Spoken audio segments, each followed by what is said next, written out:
சங்கீதம் 115 வசனங்கள் 1 முதல் 18 வரை.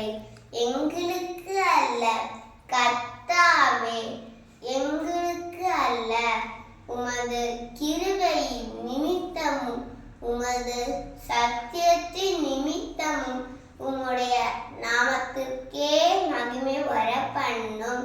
அவர்களுடைய தேவன் இப்பொழுது எங்கே என்று பிரசாதிகள் சொல்வானேன்.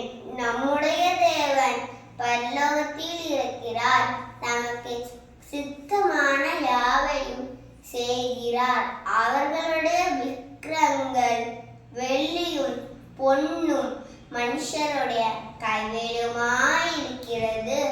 அவைகளுக்கு வாயிருந்தும் பேசாது, அவைகளுக்கு கண்களிருந்தும் காணாது, அவைகளுக்கு காதுகளிருந்தும் கேளாது, அவைகளுக்கு மூக்கிருந்தும் முகராது, அவைகளுக்கு கைகளிருந்தும் தொடாது, அவைகளுக்கு கால்களிருந்தும் நடவாது, தங்கள் தொண்டையால் சத்தமிடவும் மாட்டாது.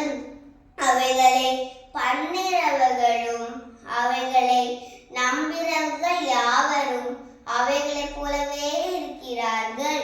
இஸ்ரவேலே, கர்த்தரை நம்பு, அவரே அவர்களுக்கு துணையும் அவர்களுக்கு கேடகமாயிருக்கிறார்.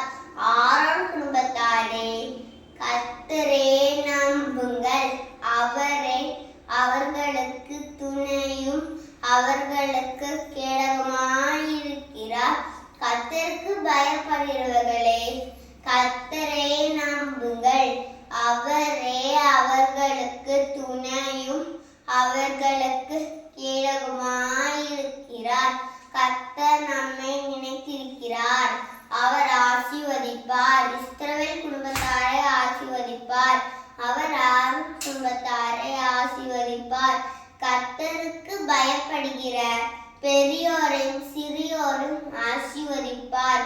கர்த்தர் உங்களையும் உங்கள் பிள்ளைகளையும் வர்த்திக்க பண்ணுவார். வானத்தையும் பூமியும் படைத்த கர்த்தராலே நீங்கள் ஆசீர்வதிக்கப்பட்டவர்கள். வானங்கள் கர்த்தருடையவைகள், பூமியையோ மனுபுத்திரருக்கு கொடுத்தார். மரித்தவர்களும் மௌனத்தில் இறங்கிற அனைவரும் கர்த்தரை துதியார்கள். நாமோ இது முதல் என்றென்றைக்கும் கர்த்தரை ஸ்தோத்தரிப்போம். அல்லேலூயா.